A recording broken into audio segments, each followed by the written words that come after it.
I never believed in ghosts until the night I stayed at the Old Briarwood Motel. I was a freelance journalist at the time, chasing small-town stories that could land me bylines in bigger publications. Paranormal tales were usually good clickbait, so when a local from upstate New York emailed me about a room where people disappear, I figured it was worth a trip. Briarwood was the kind of place you'd miss if you blinked driving through. A gas station, a diner, a thrift shop with a crooked sign. The motel sat on the outskirts, paint peeling, neon flickering, the kind of roadside stop that seemed to exist only in horror movies. The owner, a wiry man in his 60s named Howard, didn't flinch when I asked about room 6. He just shook his head. "You don't want that one," he muttered. "That's the one I came for," I replied, trying to sound braver than I felt. He sighed, slid me an old-fashioned brass key, and said only, "Don't listen if it calls your name." Locals told me a woman had vanished there in the 1960s. She was a traveling secretary, checked in for a night and never checked out. The bed was made, her suitcase still there, but she was gone. Police assumed she ran off, but her family swore otherwise. Since then, others had gone missing. Truck drivers, salesmen, drifters, always room 6. Some guests reported hearing footsteps pacing the hallway all night. Others claimed the phone would ring, but no one was there when they picked up. Most disturbing were the whispers.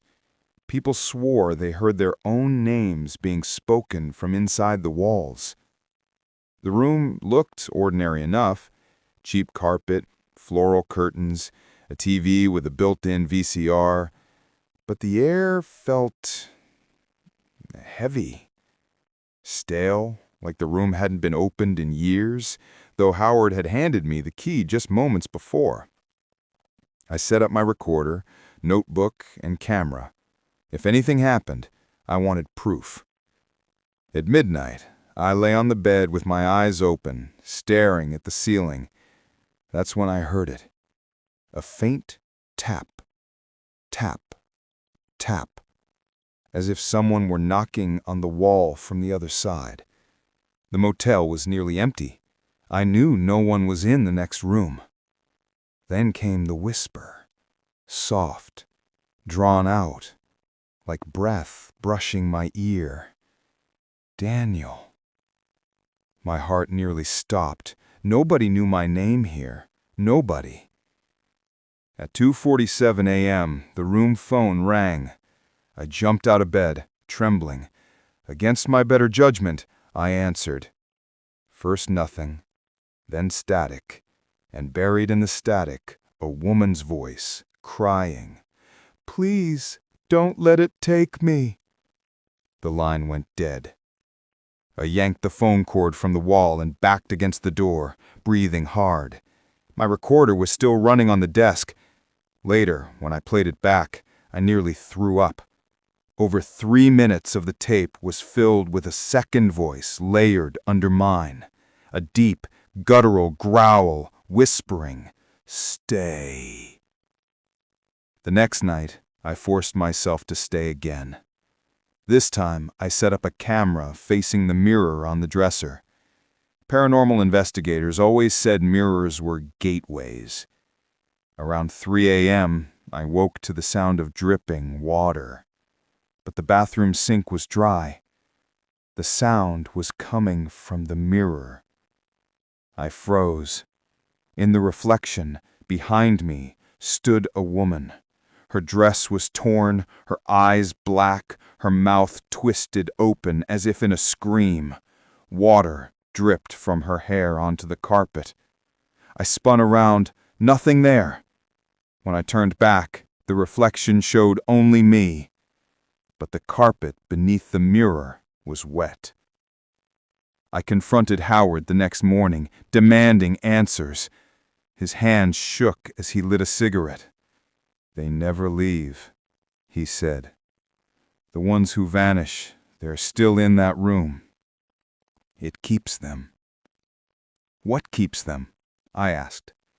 He stared at me with hollow eyes. The room itself. He told me his father built the motel over the remains of an old boarding house that had burned down in 1921. 6 people had died in that fire, trapped in the upper floor. Their bodies were never found, only ashes. Room 6, he said, was built right over the ruins. I should have left. Every instinct screamed at me to run. But I wanted proof, something undeniable. So I stayed one final night. This time I placed the camera facing the bed. I wanted to catch whatever whispered or moved. At exactly 3:33 a.m., the TV flickered on by itself. Static filled the screen. My name hissed from the static again and again. Daniel, Daniel, Daniel. I couldn't move. My body felt pinned like something heavy was pressing down on me. From the corner of my eye, I saw shadows crawling up the walls, stretching long, spindly arms across the ceiling. The mirror shattered. Every shard reflected not me, but the screaming woman, hundreds of her. The last thing I remember was being pulled toward the broken glass. I woke up at dawn, on the floor, bleeding from shallow cuts. My camera was destroyed, lens cracked. The tape inside, however, survived. When I played it back, my stomach dropped. For 6 hours, the footage showed me sleeping peacefully. No TV, no whispers, no shattered mirror. But at the very end, as I got out of bed, the camera caught something impossible. A figure remained lying under the sheets. A second me. I fled Briarwood that morning, never looked back. But I still have the tape. Sometimes late at night, I play it. At the very end, after the duplicate me fades from view, a new whisper fills the room.